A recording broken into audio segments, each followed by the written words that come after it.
Hello agus fáilteteach go argóin eile de Tae Le Tessa.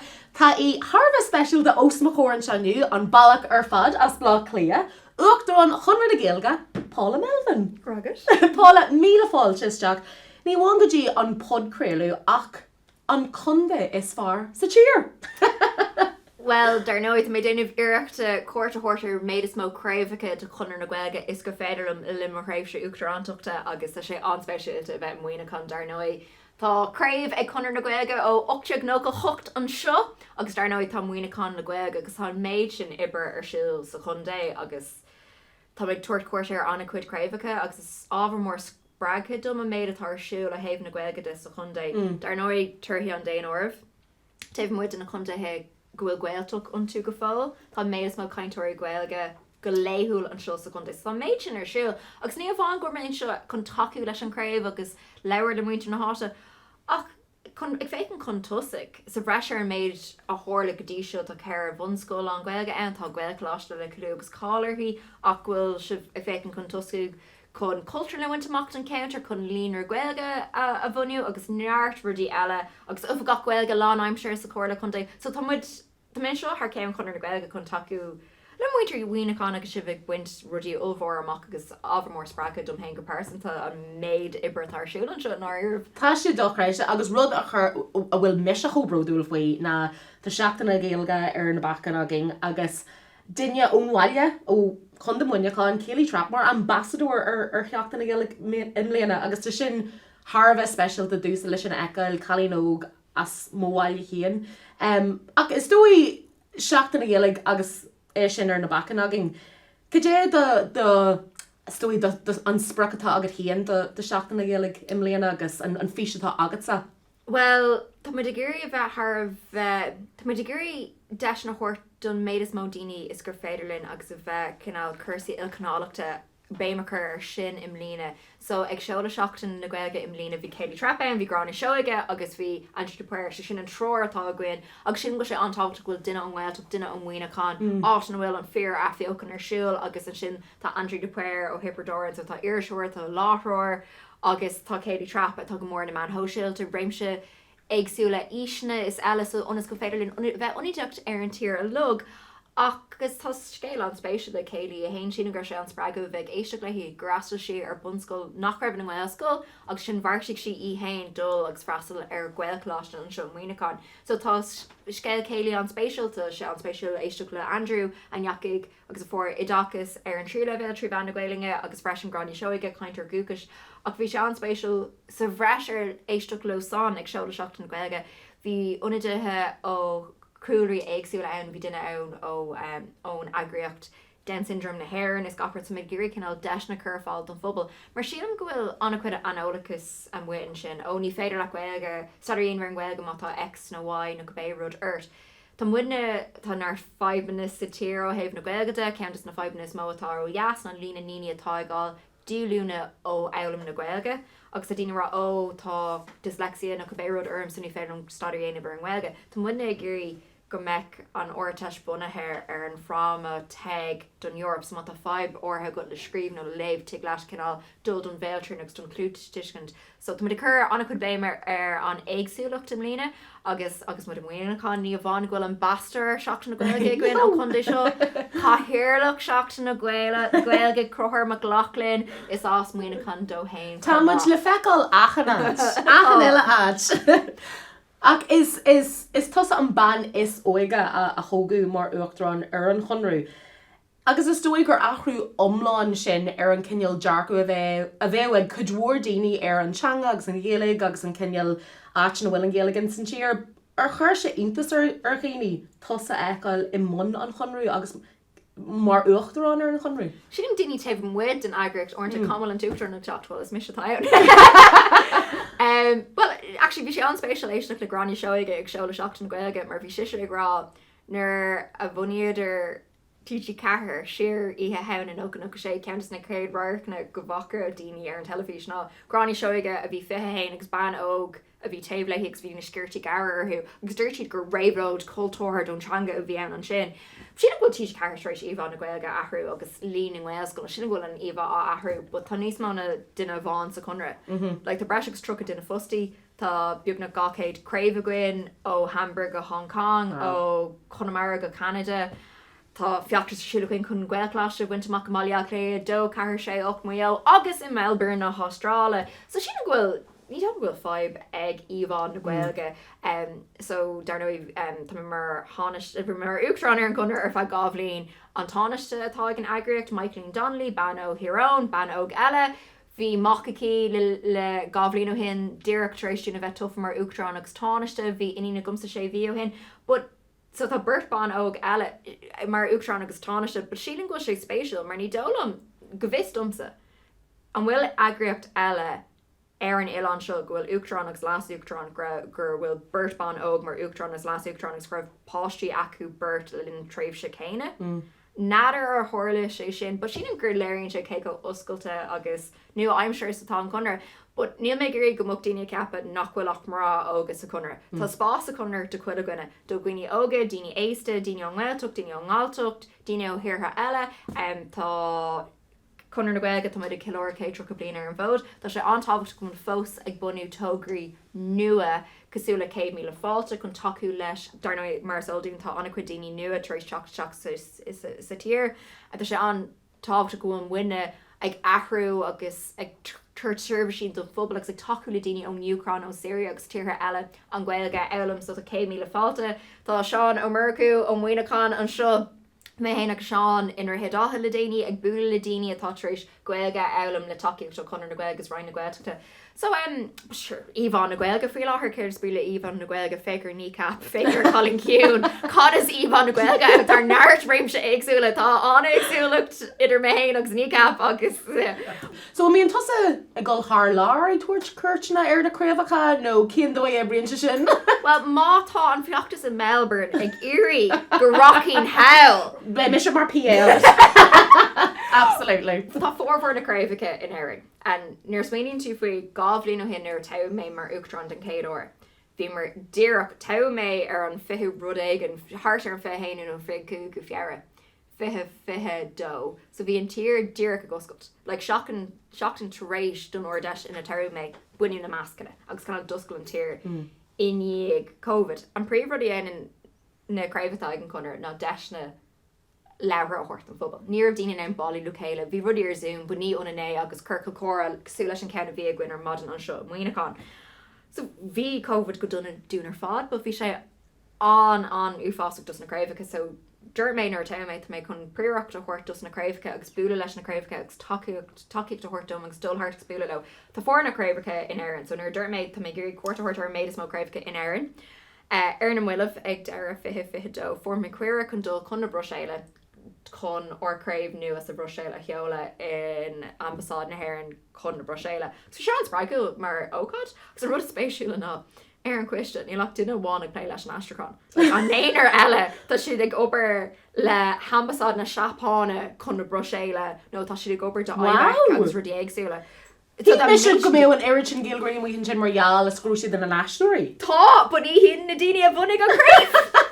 And so cú mé heil agus dus go mé, but ihe thbh spraigúla bhí mar bhí beidir gribh cé duine sa seomar, but bhí scúna de chuigear taobh muide mar just ní respás an dómh. Tá méid an spéisios a Rochelle mar dearm tá fiachtas ar bhun le takeíocht an Chonartha chun Gaelscoil a bhunú in Melbourne na Austrráile tá craobhacha, but denimireacht má tá man áit denna mé iireacht buúla leis na daoine áitiúil agus má tá grúpa Gaeilge ann nachfuil mar bhéir an chunar denimireacht, but deaganá is canál hart ar an tír seo a mím.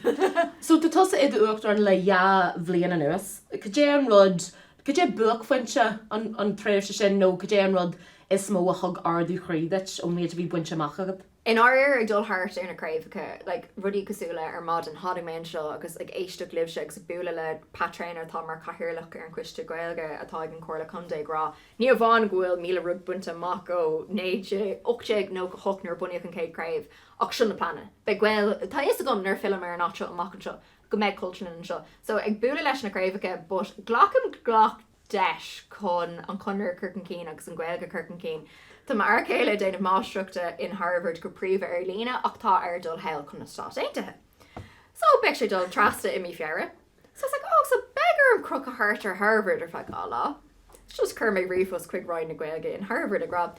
Is mis Uachtarán Chonartha na Gaeilge. Beg me in Harvard begas an búla sa níos my tort leachta in Harvard mar Uachtarán Chonartha na Gaeilge. But is gáte gacile deis a hapa agus an rudna is féidir fí láthair de Uachtarán Chonartha ús féid de cúig blina dhéanamh mar Uachtarán. But is gádam a bheith a tufa gach blin. So nadidir cé bheith blina a dhéanaigh me. But ní bheith me ach mar Uachtarán ar an conar ar feadh cúpla blin. So me géir gacile deis a hapa agus má táú náta an gloch an deis. Ní bh is go cada as a gas nó céim bantáiste a thuigh sound don Gaeilge mar thir sin. Ag ag an am cearna is Uachtarán who is mórthú is fearmórthú tá posla an aimsir agus Ca aon tú an foiineh nó ca aon tú an tá mar dearthain go sé thó Jackar an dáthra ar astal. Tá an táir mar seo an céad gar fáiste ar má féh. Agus a cáúir Tá sé milte, tá sí milte. So seo an céad a gar fáiste agus an tain gar fáiste tá ag mo hiistí agus tá siad burt óg agus tá Comhrá a héil ag gobar mar knáfsir nó bandal tru pe Gaeilge tá méid an focail agsúla ar midwife déile mission. So bu midwife nó knáfsir í máthair san ospidéal náisiúnta ar Shráid Hallas. So tá máthair gafa le linmh agus bhí siagsú lena céad gar fáiste le fada an lá. So muna bhfuil ein rud arsúla gom don chunar nó muna gad an dul é nát le léintir mar tá mé hair bhathgus ar feith bliana ó bhí ul go dtí míú na bliana seo. So léim bháthair an féilm saibh a thógáil aniu, an féilm teachchaní eáil, an féilm í a hort. Glach, I'm like, yes, it's fit out of your hogan, glad I made my hawk look better. So like, mar hampla in you, to mar Caeleg Stoddard, so tá saibh lem history, so she umlan milte. So the aniquid talking to come, so it's better done, but like, put him tan of us. Like, tá sé úntaach agus an sin nar cosm live se I'm like, oh well bhí mé inis se chun den chlór agus tá an chlór á scoilge agus sin an rud a thuirsúil acu agus tá se an ceire agus an spragu agus fiolagus mé hain tá mé chun dul bháil inis arás chuig mo craobh hain máile a clé cúide go mar look tá ofagach na Gaeilge portime sure ag an cuairla chun dé in Muineachán tá ceanna gine but tá si an a fiachta sí chun ceann I'm sure cé fan nach muidne like con fáilm agus but like tá sé an tanna agus mar dermé ar ta mé mar Uachtarán is onar héil de aine bheith mar Uachtarán an Chonartha mé gurí de gach de se ghlacha. Agus is níor hiigmeiste se go dtí le déanaine ach is ról omlán Jonach a gceis le Uachtarán na Gaeilge agus tar nó bín tá ag plé le daoine Jonachán hamar fad agus ag brachar daoine a go deama híana a thuirt don chonrú agus dúsa bíon me se gafa le chusaí pela agus mo chlub hían agus bíon ar ein banistóirí aimsú cútealaithe aimsú go Jonach agus tá sé Jackar daoine a bhallú isteach agus a go deama híana a thuirt agus tá daoine cógríoch sin na lehananta se idir síl an Chailí agus an síl ibre sin an dóí leat a bhfuil sé Jackar daoine a eileanna go deama thuirt go Jonach don chonrú agus cindóí a háiríonn sib sin. Is Joker just go mit banathe I chunar na Gaeilge leis na daoine atá gin nar taim ein át mar timp na tír cosm na daoine atá sásta an méid sin ibre a thuirt don chunar. But tá daoine cosúlamsa a fáin tedal ómhór cosúla Uachtarán an Chonartha an sin tá mé in áit ag na tippeadóir agus like tá duine ann a dhéananas na té agus an capra gachiile seachtain agus a glánan an seomar de chur chora. Tá an duine sin miltnach tábhachtachta mé. No tá a méid an daoine trééis éilta a caithh ar son na Gaeilge. Sin cean san fána goil sé tábhata go Uachtarán Jonach ag an chunar agus nachmach bud íci mar is muna go na níní Jonacha. Like marach na níní Jonacha cá moch an Gaeilge in áireamh agus mud ag ceóir cé tro go blion de chunar na Gaeilge faoi láthair tháinig néanaar duine Jonach le chéile ar Shráid anna bheog taobh le Shráidí conal agus fé cad a dásamachchas. But sin go sé spéisial actually nar tá ag féicetar an star faoi láthair. Bhíon méid sin airtí Gaeilge ann sola buíoch an conar, ba céim fág bhd muine go fáil ann agus níl ann dómh. Sin an greibh Beithígh acu, bhí an rud Jonach acu, bhí siad an garcar rudí star. Tá muine garcar rudí star, but níos mó an Gaeilge bheith mar hanga leabhartha. Siad an just go anna chuid rudí an speisialta an conar sin fág go fós ann. Ach an rud a spéisialta ag tá an conar ná daoine in áireamh. There's an cána go inis. Uachtarán na Héireann, ar Uachtarán na Héireann, Uachtarán na Chonartha na Gaeilge. Níl mé tro go cuaig go fáil. A cadíad na scileanna an dói le atá riachtanach don nóil se.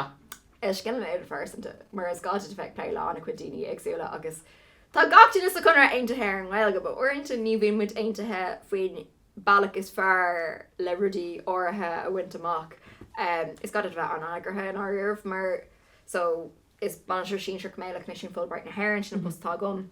Níl Comhrá bhí mar Uachtarán Rome, Uachtar Le Gaeilge nó scoil ola, ribh sin, bhí cholín ó Carol bhín sa pléile chusaí telefíse agus ribh sin bhí duna go hé a bhí go bhar an old school na Herin Kirkig. Just, bín postin ar lá aimimsere ag an duine de ná muna bhfuil siad áirithe as an obair. It's gá bheith Harbheith agrathe, Harbheith Trumanton do Gaeilge. Agus bheith sásta éisteach. A cén dóigh, mar sin ghfuil síl Harbheith, well, grú cinneal eispeirt Harbheith simul agat sa híhann Gaeilge de mar níor rastal tú ar bhain scoil lean Gaeilge, man scoil lean Gaeilge ach tú leis an Gaeilge staidir an ollscoil. A cá sa a dánach an cinneal sim sin in san Gaeilge? Níl Gaeilge mo winter mar an bu Bonitor í máhacht ba fermór é maithir níor Gaeilge cú thus mé freastal ar munscoil áitiúil ar an seoir idir chunta mí agus blachlé is as bailíoch lé domsa. But like Really? You're sin tóil. Tuisgur as ferm dom. I gáí ní credan daoine gur bhfuil fermicha fós a máliaachlé agus muna in arthráchlé. Tá mid fós ó thua de lifa ach tá mid in arthráchlé. Ní credan daoine go fermicha fós an. San ar deirm gur as cin cosúla sin dom deirtí chunta mí chunta dar. No, as bailíoch dom. No thus mé freastal ar an gná school áitiúil agus just hat na Gaeilge just cur mé spatiantí agus is so good nervy me an óg agus nerv me I'm Irish I speak Irish agus mar wahar. No, you're Irish ach níl Irish a gut. Like cur sé sin is stocker. Agus just bhóigh mé gribh sé mar crud dín agus recording. But so nerv mé fásan is níor hiig mé gribh nadidir hiig mé gribh end na Gaeilge glacham leis gur hiig mé. But níor hiig mé gribh daoine am rachlé atá ag tógáil páiste le Gaeilge. Níor hiig mé well is tóga gan am níor ann do na Gaeilge. But nadidir hiig me gribh saoil na Gaeilge ann an áiríomh go dtí hus mé an old school and then hus mé den staidir an Gaeilge mar hatan sílum and cur mé atna ar gwine a bhunig na Gaeilge agus mar ann ó tústa cuman fellman. But ní féidir a héil a heilú mar go Gaeilge leis an áiríomh. But like tugan an Gaeilge mé sin deisna a gwine. Well sin go dtíorga agus fiú bhí tú gra ní bailíocha faoi chunar Gaeilge ag obair leis na Uachtarán nó daoine ó tíorhéalaigh teacht anseo agus iad ag fólam an seanga agus taithna agamsa ar an iritin daoine tíorhéala agus níl buinterbí acu le éan leis an tíir se ach bhfuil siad na choíonn se agus Gaeilge acu agus tu se omlang galanta é sin na eáil ghfuil sim acu in san teanga agus beidir nach bhfuil sim meag daoine ón tíir se. But like tá siar ceantas na deithteanga is sin ar dam atá fós á leir taniu. So an day job atá gomsa, bím sé play le daoine atá dul heilg America a déanamh mástrucht nó PhD ina rá ábhar, so physic, mata, star cabérod. But cur mé deithnar tagas gur Gaeilge chun na stáisiinte ag múna na Gaeilge chuile blian. Níl cad ag Commission Fulbright na hidála a cuagar ag chur heil ag múna na hidálaise. Tá an méid sin spéisios na stáisiinte. Now tuig muid ar fád tá anna cuid Gael Americanach. Joe Biden in a mass. Tá spéisiú in Aaron Mars Aaron a gid. But she didn't go spéisiú gwine sa tíir seo. But just is God níos mó deisna leabhar a hort don fphobal in áiríomh. Like rudí thuir siúd ag Muineachán na Gaeilge, na Gaeilge, lécar luclí. Agus muna bhfuil, okay, so tamid I teachta dro deire bhí anar. Muna bhfuil darú na Gaeilge don bhlín óra go fáil. Má tá géirí basáile immer sin na cabérod nach bhfuil ann trí Gaeilge. Take is bunige. Yeah. Sinna rinne Douglas de Heed agus an McNeil agus an Portneirc sin fós mar ag crí exanam chunar na Gaeilge, so yeah, muna bhfuil rud éigen ann trí bhean na Gaeilge Tae agus bunige. Well, tá an ardheis ar siúil mí fearra. Mé tosaigh seaamh a rís. Agus bhí an spruchá a thuirtin trí lá deag de bhí anar chun seaamh méidan san níl aonaigh seaamh méidan. Phew. But beg ordáis an Chonartha in my counter hey. So date fought siúil ó hach ma histí chuig an óstan. So tá mé hain bish faoi beúpla í speisialta nach bhfuil cead a gin a rog fól. But agus beag seola seachtain na Gaeilge ar siúil san ownership a dúirta Molly Blanchard agus tuisco sin. Liscom, is sto go bhfuil an ownership a dúirta Molly Blanchard. Countess na honid siop a dúirta is most a tír. Well, like an faointe ná like bíonn sé plódathe. Bheicigh daoine seola seachtain na Gaeilge in san ownership a dúirta. So tá sé antábhachtta go dhéanamid normalú ar an teanga agus go an Gaeilge so eice. So tásúla go maiigh sé sin tuile daoine dar craobh mar tá craobh again thart Molly Blanchard public Gaeilge cuaireach so suúla go mé cúpla buil nua tá mé anbróide ghfuil ordáis an Chonartha den chéadúir tá mé cappa in our counters. Agus but like tá gach dá counter tábhachtach. Níl éon doubt faoi sin. ach faoi láthair tá cethir teachtadála a gcuin tá Taoiseach agus beirt ara.